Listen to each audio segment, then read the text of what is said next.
दोस्तों, अयोध्या में अगले साल यानी 2023 तक राम मंदिर बनकर तैयार हो जाएगा। वो राम मंदिर जिसका सपना लगभग हर किसी ने देखा था। जब सुप्रीम कोर्ट से फैसला आया कि अयोध्या में राम मंदिर बनेगा तो भक्तों की खुशी का ठिकाना ही नहीं था। और इसी के साथ राम मंदिर के इतिहास में 5 अगस्त 2020 का दिन सुनहरे अक्षरों में दर्ज हो गया, जिस दिन भगवान राम के मंदिर के लिए भूमि पूजन किया गया। पर दोस्तों, राम मंदिर का फैसला इतनी आसानी से नहीं आया। इसके लिए राम मंदिर को बहुत सी चुनौतियों से गुजरना पड़ा है। तो चलिए दोस्तों, बिना देरी किए स्टार्ट करते हैं आज के इस वीडियो को और जानते हैं इस राम मंदिर का इतिहास। और ये भी जानेंगे कि आखिर क्यों राम मंदिर पर हुए इतने विवाद। 9 नवंबर 2019 का वो दिन जब राम मंदिर के हक में फैसला आया और हर कोई खुशी से झूम उठा। और वो भी क्यों ना, आखिर 134 साल बाद इस मसले का फैसला आया था। पर यह फैसला इतनी आसानी से नहीं लिया गया। इसके लिए बहुत सी चुनौतियों से गुजरा था राम मंदिर। तो चलिए दोस्तों, डालते एक नजर भगवान राम की अयोध्या से राम मंदिर बनने तक का सफर। अयोध्या को भगवान राम के पूर्वज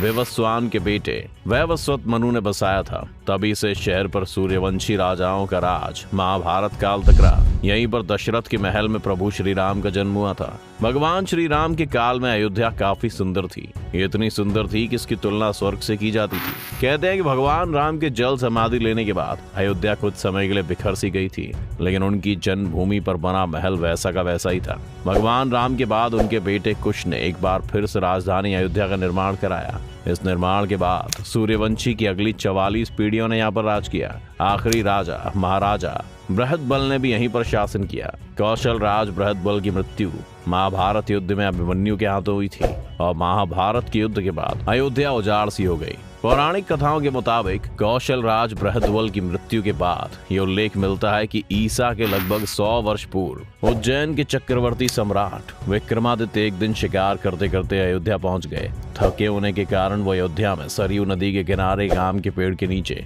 अपनी सेना के साथ आराम करने लगे। उस समय वहां पर घना जंगल था और कोई बसावट भी नहीं थी। कथाओं के अनुसार महाराज विक्रमादित्य को इस जमीन पर कुछ चमत्कार दिखाई देने लगे। तब उन्होंने ढूंढना शुरू किया और पास के योगी व संतों के जरिए उन्हें पता चला कि ये श्री राम की अवध भूमि है। उन संतों की बात मानकर ही सम्राट विक्रमादित्य ने यहाँ एक बड़े मंदिर के साथ ही कुएं, तालाब और महल बनवाए। कहते हैं कि उन्होंने श्री राम जन्मभूमि पर काले रंग की कसौटी पत्थर वाले 84 खम्भों पर एक बड़े मंदिर का निर्माण कराया था, जो कि बहुत ज्यादा खूबसूरत था। विक्रमादित्य के बाद कई राजाओं ने समय समय पर इस मंदिर की देखरेख की। उन्हीं में से एक शुंग वंश के प्रथम शासक पुष्यमित्र शुंग ने भी मंदिर में सुधार कार्य करवाया था।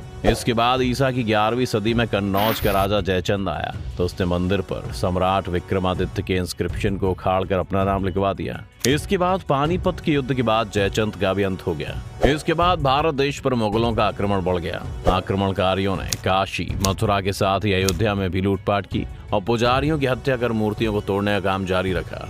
उन्होंने पूरे देश में मूर्तियों को तोड़ मंदिरों को उजाड़ा, लेकिन 14वीं सदी तक वे अयोध्या के राम मंदिर को तोड़ने में सफल नहीं हो पाए। जब देश में जगह जगह बहुत से आक्रमण हो रहे थे, तब उन्होंने सबको झेलते हुए श्री राम की जन्मभूमि पर बना भव्य मंदिर 14वीं सदी तक बचा रहा। ऐसा कहा जाता है कि सिकंदर लोधी के शासनकाल के दौरान भी यहाँ मंदिर मौजूद था। 14वीं शताब्दी में हिंदुस्तान पर मुगलों का अधिकार हो गया और उसके बाद ही राम जन्मभूमि और अयोध्या को नष्ट करने के लिए कई अभियान चलाए गए और आखिर में 1527-28 में इस मंदिर को तोड़ दिया गया और उसकी जगह बाबरी मस्जिद का ढांचा खड़ा किया गया। बाबरनामा के मुताबिक 1528 में अयोध्या पड़ाव के दौरान मस्जिद निर्माण का आदेश बाबर ने दिया था। तब मुगल साम्राज्य के संस्थापक बाबर के एक सेनापति ने बिहार अभियान के समय मस्जिद बनवाई थी, जो 1992 तक विद्यमान रही। अयोध्या में बनाई गई मस्जिद में खुदे 2 संदेशों से इसका संकेत भी मिलता है। इसमें एक पर कुछ संदेश लिखा हुआ था, जिसका मतलब है जन्नत तक जिसके न्याय के चर्चे हैं। ऐसे महान शासक बाबर के आदेश पर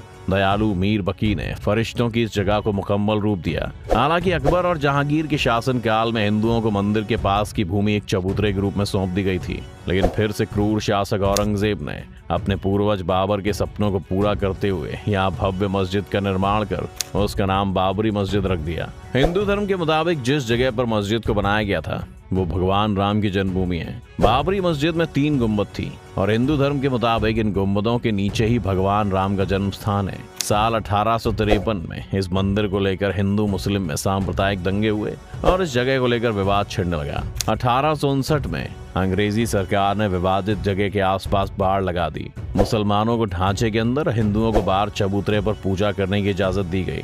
इसके बाद साल 1885 में महेंद्र रघुबर दास ने अदालत से मांग की कि चबूतरे पर मंदिर बनाने की इजाजत दी जाए। ये मांग खारिज हो गई। साल 1949, 900 सालों पहले इस मस्जिद को लेकर छिड़े विवाद को उस वक्त तो किसी तरह अंग्रेजों ने शांत कर दिया था, पर असली विवाद शुरू हुआ साल 1949 में। 23 दिसंबर 1949 को भगवान राम की मूर्तियां मस्जिद में पाई गईं। हिंदुओं का कहना था कि भगवान राम प्रकट हुए, जबकि मुसलमानों ने आरोप लगाया कि किसी ने रात में चुपचाप मूर्तियां वहां रख दी। उस समय यूपी सरकार ने मूर्तियां हटाने का आदेश दिया, लेकिन जिला मजिस्ट्रेट के नायर ने दंगों और हिंदुओं की भावनाओं को भड़कने के डर से इस आदेश को पूरा करने में मुश्किल जाहिर की। तब सरकार ने इसे विवादित ढांचा मानकर ताला लगवा दिया। साल 1950, फैजाबाद सिविल कोर्ट में 2 अर्जी दाखिल की गई, जिसमें एक में रामलला की पूजा की इजाजत मांगी गई और दूसरे में विवादित ढांचे में भगवान राम की मूर्ति रखे रहने की इजाजत भी मांगी गई। इसके बाद साल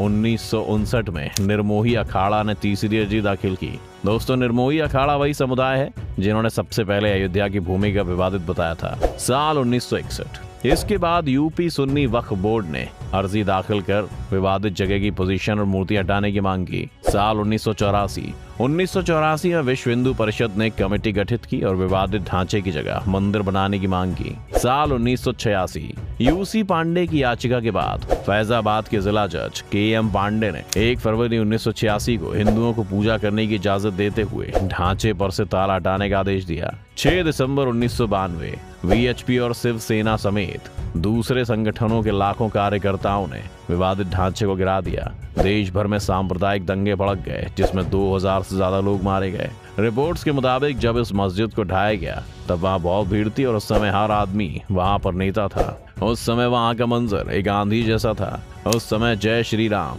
रामलला आएंगे, मंदिर वहीं बनाएंगे, एक धक्का और दो जैसे नारों से अयोध्या गूंज रही थी। लोग 11:50 पर मस्जिद के गुम्बद पर चढ़े। करीब 4:30 बजे तक मस्जिद के 3 गुम्बद गिरा दिए गए। साल 2010, इलाहाबाद हाई कोर्ट ने अपने फैसले में विवादित स्थल को सुन्नी वक्फ बोर्ड, रामलला विराजमान और निर्मोही अखाड़ा के बीच 3 बराबर हिस्सों में बांटने का आदेश दिया। साल 2011, इसके बाद साल 2011 में सुप्रीम कोर्ट ने अयोध्या विवाद पर इलाहाबाद हाई कोर्ट के फैसले पर रोक लगाई। साल 2017, इसके बाद साल 2017 में सुप्रीम कोर्ट ने आउट ऑफ कोर्ट सेटलमेंट का आह्वान किया। दोस्तों, अभी तक भी इस मामले में कोर्ट का कोई भी फैसला नहीं आया था। फिर आखिर में 8 मार्च 2019 को सुप्रीम कोर्ट में मामले को मीडिएशन के लिए भेजा गया और मीडिएशन पैनल को 8 सप्ताहों के अंदर कार्यवाही खत्म करने को कहा। 1 अगस्त 2019 को मीडिएशन पैनल ने रिपोर्ट प्रस्तुत की, लेकिन उस वक्त भी सुप्रीम कोर्ट के मुताबिक मीडिएशन पैनल भी इस मैटर को नहीं सुलझा पाया और कोई फैसला नहीं दे पाया। 6 अगस्त 2019 से सुप्रीम कोर्ट में अयोध्या मामले की रोजाना सुनवाई शुरू हुई। 16 अक्टूबर 2019 को अयोध्या मामले की सुनवाई पूरी हुई और सुप्रीम कोर्ट ने फैसला रिजर्व रखा। अयोध्या मामले पर सुप्रीम कोर्ट ने अपना फैसला सुरक्षित रख लिया है। इसके बाद आया वो दिन जिसका वर्णन भारत के इतिहास में सुनहरे अक्षरों में किया जाएगा, जिस दिन 134 साल पुराने अयोध्या मंदिर मस्जिद विवाद पर सुप्रीम कोर्ट ने अपना फैसला सुना दिया। 9 नवंबर 2019 को सुप्रीम कोर्ट ने चीफ जस्टिस रंजन गोगोई की अध्यक्षता में 5 मेंबर कॉन्स्टिट्यूशन बेंच ने सभी की सहमति से फैसला सुनाया। इसके तहत अयोध्या की 2.77 एकड़ की पूरी विवादित जमीन राम मंदिर निर्माण के लिए दे दी। मस्जिद के लिए अलग से 5 एकड़ जमीन मुहैया कराने का आदेश दिया और इस तरह इतने सालों की कानूनी जंग के बाद आखिर में अयोध्या में राम मंदिर बनने का फैसला आया। दोस्तों, वर्तमान में ये मंदिर लगभग आधे से ज्यादा बनकर तैयार हो चुका है और अगले साल यानी कि दिसंबर 2023 तक ये बनकर पूरा तैयार हो जाएगा और साल 2024 तक आम जनता के लिए खोल दिया जाएगा। दोस्तों, ये थी राम मंदिर की शुरुआत से आखिर तक की कहानी। आपकी राम मंदिर को लेकर क्या राय है, हमें हमारे कमेंट सेक्शन में जरूर बताएं। तो दोस्तों, आज की इस वीडियो में बस इतना ही। उम्मीद है आपको आज की इस वीडियो से काफी कुछ सीखने को मिला होगा। अगर आपको वीडियो पसंद आए तो वीडियो को लाइक करें और अगर आप इस चैनल पर नए हैं तो जाने से पहले चैनल को सब्सक्राइब करना भी ना भूलें।